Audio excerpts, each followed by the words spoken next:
Recently, I was able to see on Facebook many individuals that I had known 40 years ago. We were at school together, and in between times, and so many are successful, president of this, president of that, big lecturer at a big top school, all this kind of stuff. And I'm saying, what about me? I don't have anything to report except that I was a substitute teacher over there, or that I own a lawn care business over there. But if folks were to only know what I've done for this world and my contributions, I would surpass everything that any graduate from the Caribbean Union College or the University of Southern Caribbean has done. Man, listen, for the last 8 years, the peace of this world was contingent on my actions. Now, if I were to rewarded for what I have done, I should have had a Nobel Prize. I should have had several honorary doctorates. I should have been knighted by the Queen. I should have been a trillionaire by now. But it didn't happen, and there are a lot of reasons I'm black, and some other people prefer to have the fame than let me shine, as it were. Now, if I were, white, I would have had a big office on top of the tallest building in the country or in the world, and people would have been calling me up to say, I have this for you, I have that for you, and what you can do for me and all that kind of stuff. But you see, today I'm in a wheelchair.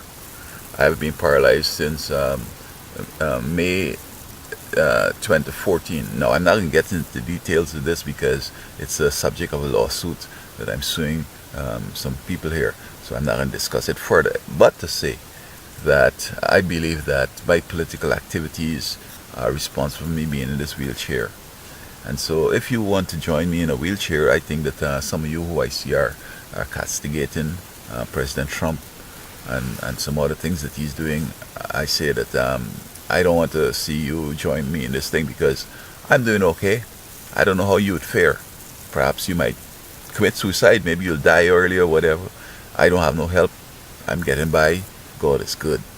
So my position is this, that as a Seventh Adventist, I am not to castigate any political leader. Mr. Trump is the president of the United States. Obama was.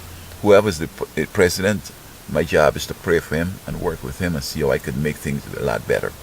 Because somehow, someway, my friends have lost the vision here that as the president of the United States, if you undermine him and say that he were to lose out, the whole country is going to lose out too, because he's there for 4 years, and you don't know what could happen if whatever you would like to see happen. Now, some of us are from Trinidad and the Caribbean, and we know that politics is something that you don't waste time with. Everybody's promising stuff, but they're all the friends and they all going to do the same game. So they belong to the same secret society, etc. So I see many of the friends are getting out and saying things, and I caution you, because I've had a long time of dealing with intrigue. In Guyana, I was under investigation. In Trinidad, in Canada, here in America, when you start blogging against the President of the United States, the United States government is going to coalesce against you. I mean, many of these people who are, blogging against the president or whatever, they have you on a watch list. They are already interacting with you, you don't even know it.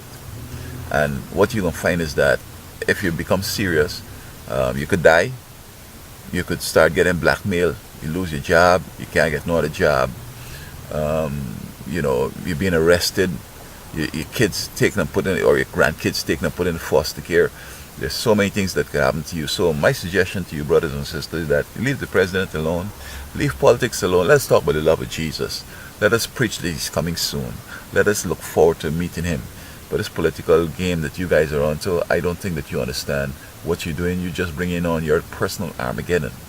I don't regret what I've done because I haven't necessarily castigated the president. It's just that jealousy, people want fame as opposed to let me have some, and this is my problem here. But I've done exceptionally well, and if I were to be rewarded for what I've done, I should be the top guy from the Caribbean Union College or the University of Southern Caribbean. Nobody in the history of the school has done what I've done. and the kind of wealth that I could have generated more than any other student has ever amassed in the world. Thank you, brothers and sisters.